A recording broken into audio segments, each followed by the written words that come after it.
जय हिंद, वंदे मातरम। बहुत बहुत स्वागत है आपका टीम निष्ठा पर। तो आज हम डिस्कस करने जा रहे हैं एक बहुत important topic, opportunities and threats of renewable energy.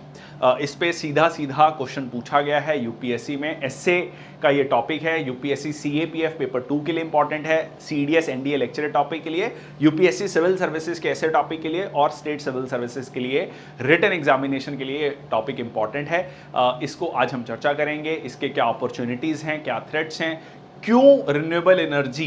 देखिए, रिन्यूएबल एनर्जी के बारे में 2-3 पॉइंट आप सबको जो है इमीडिएटली आपके दिमाग में आ रहे होंगे। मैं 1-2 पॉइंट ऐसे भी बताऊंगा जो हो सकता है कि बहुत सारे स्टूडेंट्स ने उसके बारे में ना सोचा हो।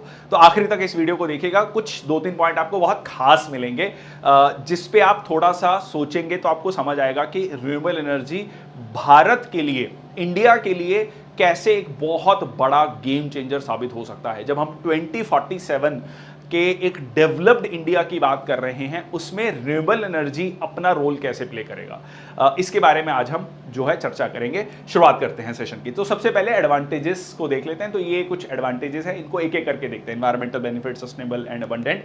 तो सबसे पहले है इन्वायरमेंटल बेनिफिट्स। रिन्यूएबल एनर्जी का सबसे बड़ा बेनिफिट क्या है कि इन्वायरमेंट फ्रेंडली है, ठीक है जी। कार्बन एमिशंस नहीं करता, ग्रीन हाउस गैस एमिशंस नहीं करता, और इससे आप जो ग्लोबल वार्मिंग है, क्लाइमेट चेंज की जो समस्या है हमारे सामने, सीधा सीधा एग्जिस्टेंशियल थ्रेट है मानव जाति के लिए, उसको कैटर कर सकते हैं, उसको, उस प्रॉब्लम को आप एड्रेस कर सकते हैं, ठीक है। तो ये सबसे पहले बेनिफिट है इसका, इन्वायरमेंटल बेनिफिट। नेक्स्ट आता है सस्टेनेबल है, अबंडेंट है। Solar energy, sun energy abundant है जी, ठीक है। विंड एनर्जी अबंडेंट है, ठीक है।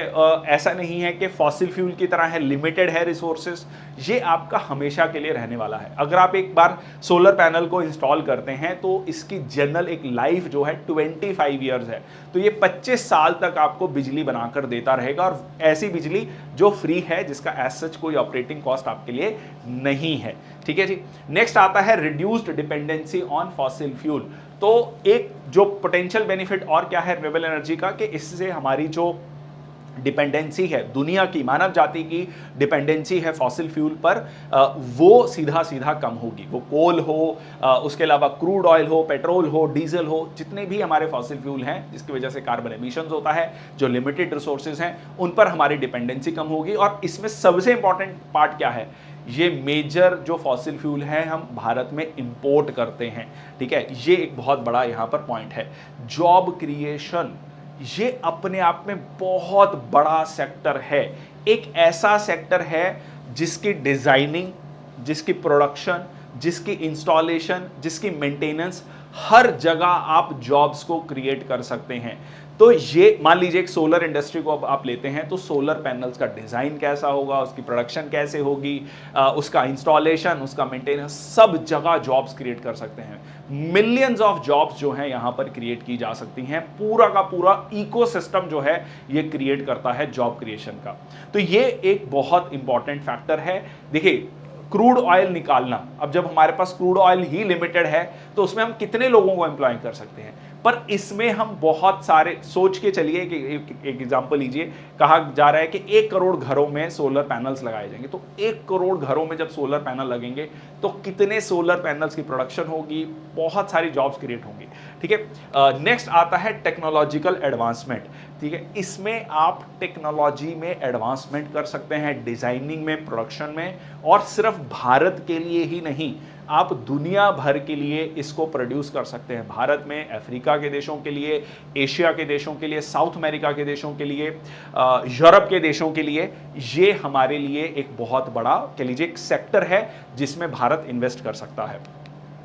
नेक्स्ट आता है जियोपॉलिटिकल एडवांटेज। इससे जियोपॉलिटिकल एडवांटेज कैसे मिलेगा?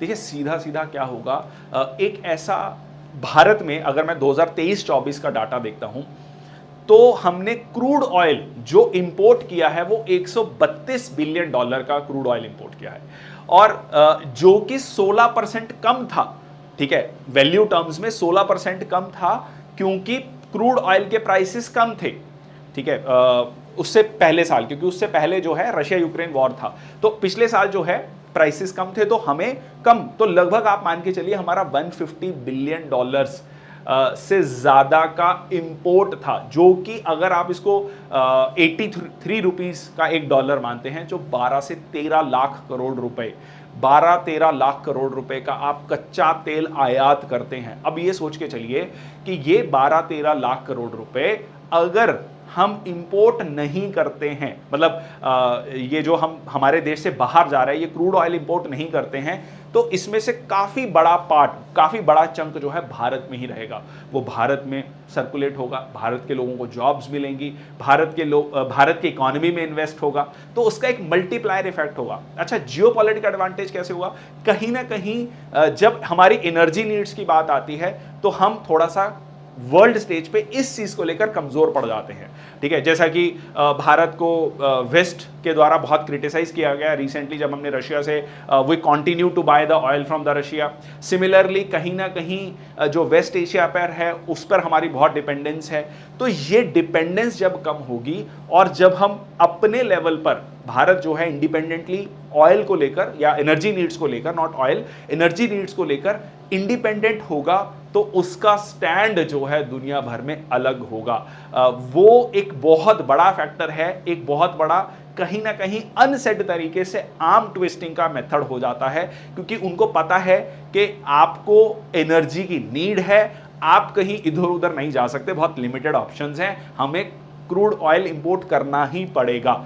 जब ये टेक्टोनिक शिफ्ट होगा अगले 20 से 25 सालों में, तो आप सोच के चलिए कि भारत की जो बार्गेनिंग पावर है वो बहुत बड़े लेवल पर दुनिया भर में इंप्रूव होगी। ठीक है, तो ये जियोपॉलिटिकल एडवांटेज है। नेक्स्ट आता है डिसएडवांटेजेस क्या है रिन्यूएबल एनर्जी की। तो डिसएडवांटेजेस की बात कर लेते हैं, तो ये कुछ डिसएडवांटेजेस हैं, तो एक एक करके देखते हैं। इंटरमिटेंसी, सोलर एनर्जी, आप कह रहे हैं जी सन होगा, though not, it is not just related with sun, light से है, ये लाइट एनर्जी को कन्वर्ट करता है। तो फर्स्ट लाइट से लेके लास्ट जो कह लीजिए सनसेट होता है तब तक ये रहता है। बट मान लीजिए कई दिनों तक जो है बादल छाए हुए हैं, बहुत कम एनर्जी प्रोड्यूस हो रही है, तो क्या करेंगे? तो ये परमानेंट नहीं है, आप इस पे बहुत ज़्यादा डिपेंड नहीं कर सकते कि ये आपको कॉन्टिन्यूसली इतनी एनर्जी प्रोड्यूस करके ही देगा। ठीक है, मान लीजिए विंड एनर्जी आपने जो है लगाया और वहां पर जो है नहीं है, उस तरीके की हवा नहीं चल रही है, तो आप क्या करेंगे? कहीं ना कहीं आपकी जो प्रोडक्शन है वो कम होगी, तो वो आपको सीधा सीधा आपके कह लीजिए जो नीड्स हैं, डेली नीड्स है, उसको पूरा नहीं कर पाएगा। तो आपको कहीं ना कहीं डिपेंड तो होना ही पड़ेगा जो है फॉसिल फ्यूल्स पर। नेक्स्ट आता है हाई इनिशियल कॉस्ट। सबसे बड़ा एक कह लीजिए ड्रॉबैक क्या है, खासकर इंडियन मार्केट में जो कि बहुत ज़्यादा प्राइस कॉन्शियस मार्केट है, उसमें इनिशियल कॉस्ट बहुत ज़्यादा है। एक एग्जांपल के लिए लगभग 50,000 से लेकर 1,20,000 तक का पर किलोवाट का जो है इनिशियल कॉस्ट है सोलर एनर्जी का। अगर मान लीजिए आप जो है 5 किलोवाट, जो कि जनरली एक हाउस होल्ड के लिए सफिशिएंट है 5 किलोवाट, तो आपकी जो कॉस्ट है it may go up to 3 to 3.5 lakh. ठीक है, 3 to 4 लाख के बीच में। तो इतनी इनिशियल कॉस्ट हर हाउस होल्ड अफोर्ड कर पाए या रेडी हो उसको करने के लिए, दो गवर्नमेंट ने कहा कि हम सब्सिडीज देंगे, so many people will go for that, but the idea here is कि still the initial cost is high. ठीक है, तो ये एक बहुत बड़ा फैक्टर आ जाता है रिन्यूएबल एनर्जी को अडॉप्ट करने में भारत में। लैंड यूज कंसर्न्स, बहुत सारे लोगों का कहना है कि लैंड यूज कंसर्न्स है। आप ये मान के चलिए, जैसे ये एग्जांपल, ये फोटो आप देखिए, तो इसमें आप देख सकते हैं कि किस तरीके से इतनी बड़ी लैंड जो है, जहां पर मान लीजिए घर बन सकते थे, इंडस्ट्री हो सकती थी, यहाँ पर एग्रीकल्चर हो सकता था। ठीक है, फूड नीड्स को कहीं ना कहीं लिमिटेड लैंड है हमारे पास, उसी लिमिटेड लैंड में हम बायोफ्यूल्स की भी बात कर रहे हैं, हम ग्रीन एनर्जी की भी बात कर रहे हैं, और उसी में हमें एग्रीकल्चर भी देखना है, हमारी पॉपुलेशन भी बढ़ रही है, उसमें हमें ये भी देखना है कि उनके लिए जो है घर हो, हेल्थ नीड्स हो, स्कूल्स हो, कॉलेजेस हो, रोड्स हो, ये सारी चीज़ें उसी लिमिटेड लैंड में कैसे पॉसिबल होंगी? तो वो एक बहुत बड़ा जो है चैलेंज है, लैंड यूज कंसर्न है। नेक्स्ट आता है ट्रांसमिशन एंड स्टोरेज चैलेंज। ठीक है, ट्रांसमिशन और स्टोरेज चैलेंज भी है, क्योंकि किस तरीके से, अगर आप इसको बैटरीज में स्टोर करेंगे तो उसमें अपनी एक अपने आप में चैलेंज है, उसमें एक वेस्टेज भी है। अच्छा, मान लीजिए जब दिन के समय पर तो आपने जो है उसको चलाया, दिन के समय पर तो वो आपको एनर्जी दे रहा है, but what about the at the night time, ठीक है। Though now you can say that we have a storage battery, और उसके अलावा ये भी कहा जा रहा है कि जब जब जैसे मान लीजिए ईस्टर्न पार्ट से शुरू करते हैं, मान लीजिए साउथ ईस्ट एशिया में वियतनाम, लाओस जो है वहां पर सोलर एनर्जी है, और जब वहां पर सूरज कह लीजिए ढल रहा है तो वो एनर्जी क्या करेगा, वो ट्रांसफर करेगा, ठीक है, वो ट्रांसफर करेगा अगले आगे की कंट्रीज को जो उसके वेस्ट में है। तो इस तरीके से हो सकता है, बट अगेन इसके लिए बहुत सारे कंट्रीज को साथ में आना पड़ेगा। तो ये कुछ प्रैक्टिकल चैलेंजेस हैं जो one sun one world one जो है ग्रिड की बात की गई, उसमें एक ये प्रैक्टिकल चैलेंज देखे जा रहे हैं। नेक्स्ट आता है रिसोर्स वेरिएबिलिटी, ठीक है। रिसोर्स वेरिएबिलिटी भी एक बहुत बड़ा चैलेंज है। जैसे कि एग्जांपल अगर मैं लेता हूं तो यहां पर अगर आप देखेंगे तो solar, biomass, geothermal, hydro power, wind energy, तो फोकस जो है अगर आप देखेंगे वो बहुत ज्यादा सोलर पर है, विंड पर है।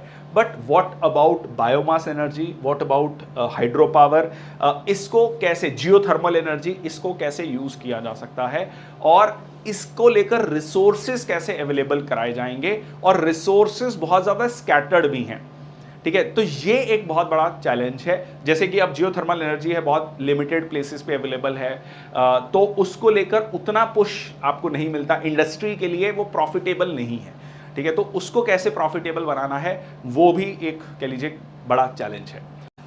So that's all from my side, thank you so much. कैसा लगा ये सेशन जरूर बताएगा कमेंट सेक्शन बॉक्स में। इसके अलावा आपके कोई पॉइंट्स हैं तो उनको भी लिखिएगा। It is very very important कि जब आप इन सेशंस को देखते हैं उसके बाद आप अपने कमेंट्स को लिखिए, ठीक है। आप अपने कमेंट्स को जो है लिखें ताकि एक ग्रुप हमारा डेवलप हो जिसमें पीयर लर्निंग भी हो सके। मान लीजिए एक स्टूडेंट है जिसके माइंड में बहुत अच्छा पॉइंट है और उस पॉइंट से बाकी स्टूडेंट्स को भी बेनिफिट होना चाहिए, डिस्कशन होना चाहिए, उस स्टूडेंट को ये पता होना चाहिए कि वो जो सोच रहा है, जो उसके माइंड में एक पॉइंट आ रहा है, इनोवेटिव सॉल्यूशन आ रहा है, क्या वो सही है या गलत है। तो उसको लेकर जो है एक डिस्कशन ग्रुप हमारा कमेंट सेक्शन बॉक्स में आना चाहिए। That's all from my side, thank you so much. जय हिंद, वंदे मातरम।